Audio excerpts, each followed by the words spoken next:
Now we're going to go ahead and show you how to record on your Mac using GarageBand. GarageBand is a free program software on Mac. If you don't have it, you probably can go to the App Store and download it. But you're going to want to go ahead and open GarageBand, and you're going to see where it says New Project.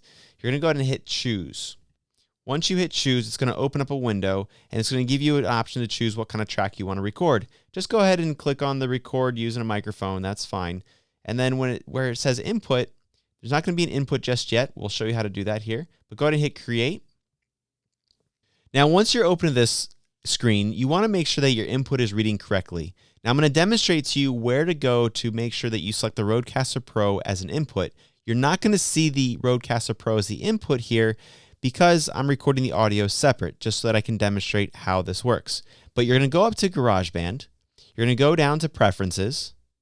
You're going to select Input Device. And over here, you'll see the Rodecaster Pro listed, and you'll just want to make sure you select the Rodecaster Pro. Make sure you go ahead and exit out of there. And when you're ready to record, all you have to do is hit Record. That's it. Now, if you hear this little click in GarageBand as you're recording, that click is not going to appear in your audio when you record on your MacBook. But all you have to do is click this little purple button here, and it'll shut that click off, and you're ready to go. When you're done recording, you're going to go ahead and hit Stop, and then you can play back your audio if you wish, and edit it later on. That's how it works. Thanks so much.